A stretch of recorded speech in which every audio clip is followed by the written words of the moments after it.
Hey everyone, welcome to Geeks for Geeks. I am Ishan Sharma, and in today's video, we'll be learning about a web development roadmap that you can take to become a full stack developer in 2021. Let's start with today's video.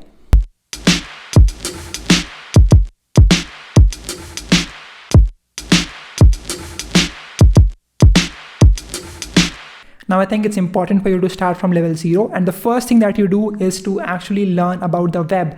How does the internet work? How does the World Wide Web actually work? A lot of you already know how it works. So I think it's important that you forget everything that you have learned previously, all of the misconceptions you have. You can just forget about it and start fresh from a fresh slate. Okay, so that's what you should be doing. First of all, understand what is SSL, understand what is HTTP protocol, understand what is domain name server, understand how can you buy a domain name, understand what is a front end, what is a back end. And now, once you have enough knowledge about these concepts, now you can move on and you can learn about front-end web development. This is what all the users of the website will be interacting with. So if you want to create an amazing front end, you have to start with this. First of all, you start with HTML5. Okay, HTML5 is hypertext markup language.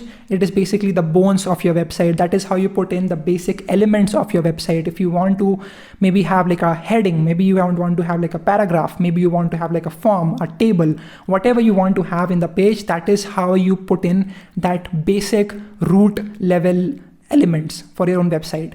And it's very simple to learn. It's not a programming language. And once you have learned about HTML5, then I think it would be great for you to move on and take a look at CSS3. Now, this is cascading style sheets. This is how you style your own website. This is how you put in the colors, put in the borders, justify everything. How does it appear on a complete website? That is what you do with the help of CSS3. Now, this is very important because your user will only use your website if it is proper and if it is easy for you to use. There is something called as UI and UX. Now, the UI part you can handle if you have good looking website. If you have a responsive website, that is what CSS3 allows you to do. It is very simple. You can learn about what is ID, you can learn about what are classes, and then you can learn about how to integrate IDs and classes into your HTML5 and then mention them in your CSS file and do some appropriate styling for them. And once you have learned that, you can move into learning about CSS animations. This is also really interesting. Take a look at it if you have the time. But once you have learned HTML and CSS, once you have knowledge of how to create great looking websites, then I think this is a great time for you to take a look at some CSS framework. CSS frameworks are basically code that is built on top of CSS that you don't need to write. You can just mention a class, and with that, you can have that styling enabled. A popular CSS framework would be Bootstrap. Now, Bootstrap, again, as I've said, is basically a lot of code that someone else has written for you. You can just mention its CDN into the HTML file that you have, and then you can reference the classes. For example, you can mention the container classes, or you can mention the card classes, the BTN button classes, the BTN secondary, BTN primary classes. Then you can learn about nav and how to create a nav bar. And so you can learn all of these things, and it is very simple for you to use. Okay, this is very simple. You don't need to write any kind of CSS code to actually implement that. Okay, so that's why I think Bootstrap is really amazing. And they recently came up with Bootstrap 5 also. This is a new version of Bootstrap, which basically enables you to implement gutters in between whatever elements you have. And then it also enables you to do things like margin top, margin bottom, 5, 1, 2, 3. You can mention things like that, and you can see that effect happening in your own website. Now, this is very much important. Take a look at it, and it is especially beneficial for developers who don't like to style their website, who are not so good at designing something. This would really be helpful for you.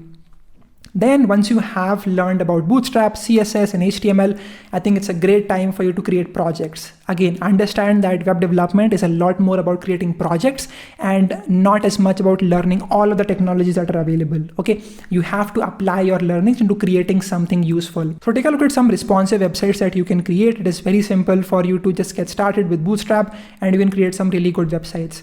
Now, one thing that you should not learn is jQuery. It is pretty much dead. You can try making websites with jQuery, but it's just not recommended. Okay, it is completely dead as of 2021. Moving on, let's take a look at the next thing that you should focus on, and that would be JavaScript. Now, JavaScript is where you will have the interactivity of the website. That is where someone can click on a button and there would be some sort of dynamic interaction between the website and the user.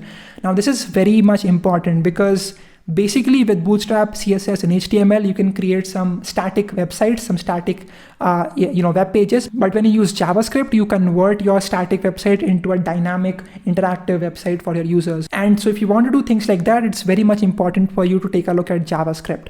It's very much simple to learn in the beginning. Afterwards, it can get a little complicated, but just learn about how JavaScript works, what is async, await, learn about normal functions.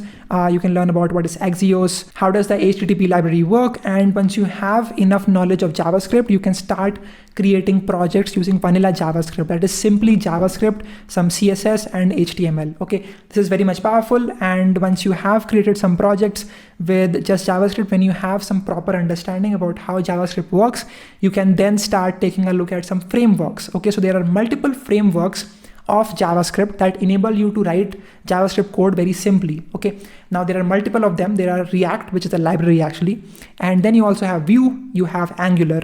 Now these are the three most popular frameworks that are used. There's also something called a Svelte, but we won't talk about that right now. That's too much for a beginner. But take a look at React if you really want to get into the most trending, the most popular frameworks. And a lot of developers are actually hired for React development roles. Okay, a lot of the startups these days, they actually use React, and it's very much popular. So you can consider taking a look at React. Now, React is really amazing because it enables you to use and reuse the components that you are creating. Now, let me give you an example. If you want to create a website which has a home page and has some other pages as well, let's say it has a header at the top and a footer at the bottom, you can actually repeat that same code again in the other pages, but that would not be a good way to create something. It's not a good practice to keep repeating the same code that you're writing again and again. So that is why it's important that you create one component yourself and then reuse it again and again. Okay, so that is where React comes into picture. It is very simple to use. You can also take a look at props. You can pass some particular data using props into the functions, and you can create those components yourself. You can also use useState. You can have context APIs, and that just makes life a lot simple. And once you have learned React and React.js, or you can also learn about Vue or Angular, all of them basically work over the same principle of creating reusable components. Now, a benefit of learning Vue could actually be that it is not owned by other corporations. Companies like, Facebook owns React, and we know that Google owns Angular, but Vue is not owned by any corporation. So they are not under any kind of pressure from these companies. So I think that is also something that you can take a look at. Vue is simpler to learn than React. So there's that. You can choose whatever you want to go with. And once you have learned any of these three frameworks, preferably React or Vue, then we can actually move into learning about the backend. How is the backend created? Now, in this case, I'll be talking about the MERN stack. Now, this is the most popular full stack developer methodology in which they basically use MongoDB as a database. They use Express.js, then they use React, and then they use Node.js for the server. And that is what you need to do. If you go into backend, you can actually take a look at Node.js. This is why you can learn JavaScript, and then you can use the same learnings of JavaScript to create your own server in Node.js. Now, you can also take a look at Express.js, which is basically a Node.js framework, which makes it a lot more streamlined. It has some particular guidelines whenever you want to create some great Node.js applications. So things like routing, things like handling requests, all of these things are very easily managed using Express.js. And then let's take a look at the database. So for this case, we are using MongoDB. Now you can use other ones as well. You can use PostgreSQL. You can also take a look at MySQL. There are SQL databases, and then there are also NoSQL databases. It depends on what do you want to pick. Let's say you want to go with MongoDB. The benefit of using MongoDB is that it uses a document database model.